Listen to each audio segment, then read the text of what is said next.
जी, तो आज की वीडियो के अंदर मैं आपको बताऊंगा कि आप दुबई के अंदर अगर विजिट वीज़े के ऊपर आए हैं या यहाँ पे ऑलरेडी एम्प्लॉय हैं और अपनी जॉब चेंज करना चाह रहे हैं, तो सबसे बड़ी प्रॉब्लम आती है सीवी की। ठीक है कि भाई सीवी हम कैसे बनाएं।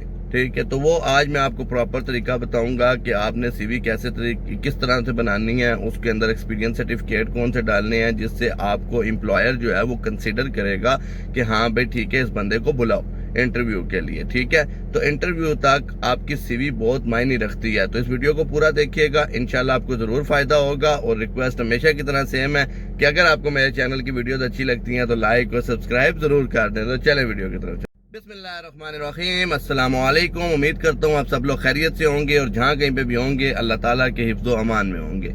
तो जैसा कि आपने इंट्रो में देखा कि इस पूरी वीडियो के अंदर मैं आपको बताऊंगा कि सीवी आपने कैसे बनानी है। तो देखें, जितने भी मेरे भाई पाकिस्तान, इंडिया, बांग्लादेश से विजिट वीज़े के ऊपर मोस्टली यहाँ पर आए हुए हैं और जॉब तलाश कर रहे हैं। ठीक है, और सबसे पहले उनका यही होता है कि वो अपने डॉक्यूमेंट्स किसी को सेंड करते हैं ताकि उनका जो है वो आगे काम के लिए किसी से बात की जा सके। तो उसमें सबसे मेन डॉक्यूमेंट होता है आपकी सीवी। ठीक है, अब आपकी सीवी आप ये समझते हैं कि ये सिर्फ और सिर्फ आपका डाटा लिखा हुआ है, नंबर लिखा हुआ है और सब कुछ, इससे आपको कॉल कोई नहीं करेगा। जितनी भी बड़ी कंपनीज हैं, अगर आपने किसी बड़ी कंपनी के अंदर जॉब लेनी है तो आपको एक प्रॉपर सीवी बनानी पड़ती है जिसकी बेस के ऊपर आपको जो HR टीम है वो कंसिडर करती है इंटरव्यू के लिए। और फर्दर फिर आप जब इंटरव्यू के लिए जाते हैं तो इंटरव्यू में वो फिर आपको अकॉर्डिंगली आपके सीवी के अंदर जो आपने एक्सपीरियंस लिखे होते हैं उनसे रिलेटेड आपसे सवाल करते हैं। अब यहाँ तक उम्मीद करता हूँ आपको सारी बात तो पहले से पता ही होगी कि सीवी का पर्पस क्या होता है। अब बात आ जाती है कि भाईजान हमने क्या लिखे सीवी के अंदर जो हमें बहुत जल्दी शॉर्ट लिस्ट कर लिया जाए, हमें इंटरव्यू के लिए बुला लिया जाए।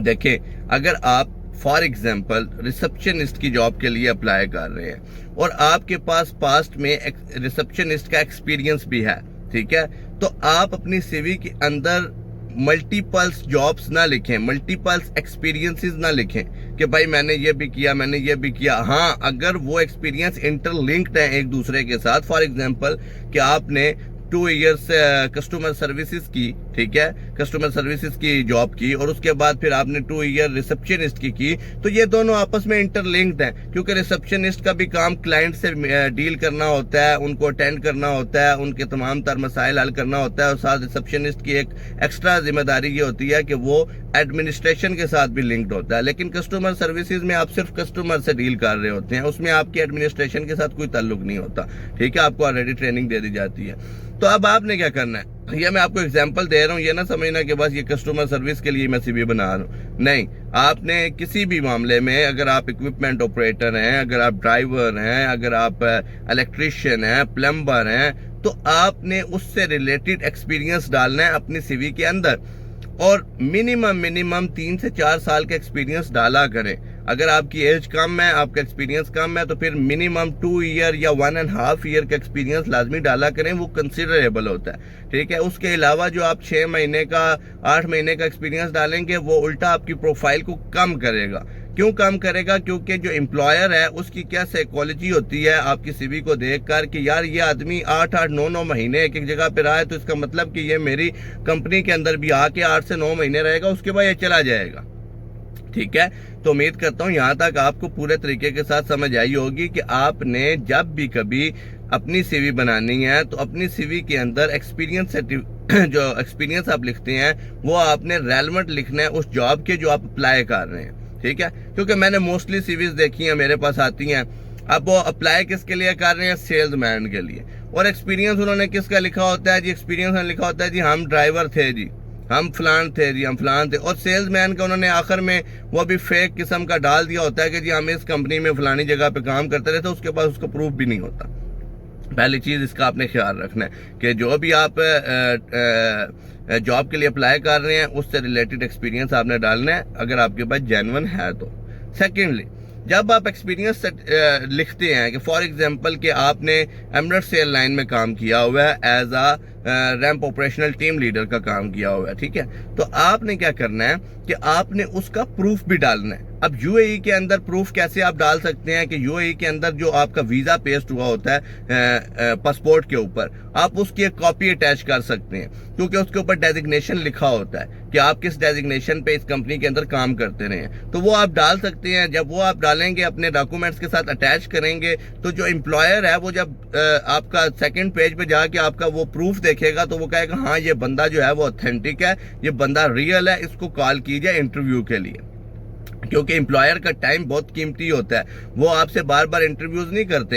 ये तो दूसरे इंटरव्यू वाले हैं ना, जो देरा में बैठे हैं, बिजनेस बे पे बैठे हैं, जो आपको हर टाइम कॉल भी कर लेते हैं और फिर आपको सिलेक्ट भी कर लेते हैं, चाहे आपके पास कुछ है या नहीं है, ठीक है। सॉरी, ये थोड़ा गला मेरा खराब है, तो इस वजह से आवाज अगर ऊपर नीचे हो जाए तो माफ कर दीजिएगा। तो लिहाजा आपने प्रूफ लाजमी साथ अटैच करना है। पहली बात, एक्सपीरियंस आपने रेलेवेंट लिखना है। सेकेंडली, आपने प्रूफ लगाना है। अगर आप विजिट पे हैं तो फिर आप जिस मुल्क से हैं उधर का आप जो एक्सपीरियंस सर्टिफिकेट है वो आप जो है बनवा के ले आए, ताकि वो आप साथ अटैच कर सकें, ताकि एम्प्लॉयर सेटिस्फाइड हो कि हाँ बंदा जो लिख रहा है ये इसके पास चीज है असल में। उसके बाद आ जाएगी बात ये इंटरव्यू के लिए। अब देखें, सीवी सिर्फ और सिर्फ आपको कंसीडर करेगी, ये फर्स्ट स्टेप है, ठीक है। फर्स्ट स्टेप आपका क्लियर होगा तो आपको कॉल आ जाएगी इंटरव्यू के लिए।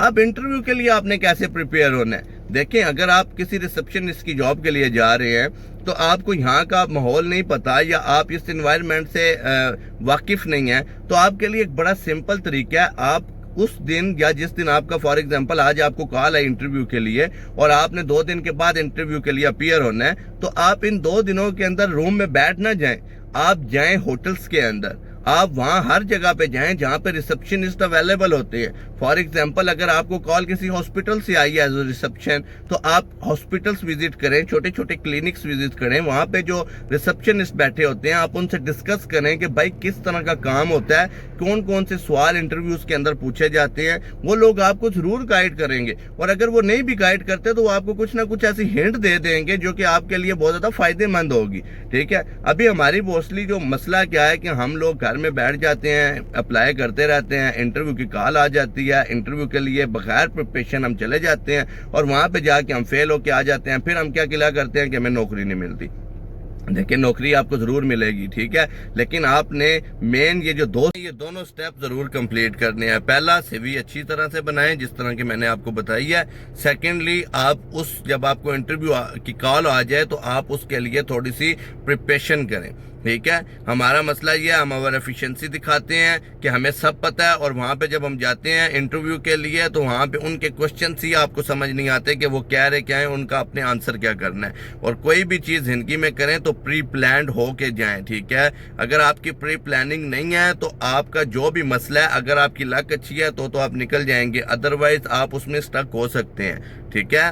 तो इस चीज का ख्याल रखिएगा। उम्मीद करता हूँ इस वीडियो ने भी आपको जरूर फायदा दिया होगा, और अगर फायदा दे रही है तो भाईजान लाइक और सब्सक्राइब जरूर कर दिया करें, और कोई चीज समझ अगर ना आए तो कमेंट कर दिया करें। इंशाल्लाह आपका भाई जरूर आपके कमेंट का जवाब देगा। अपना बहुत सारा ख्याल रखिएगा, भाई को दुआओं में याद रखिएगा।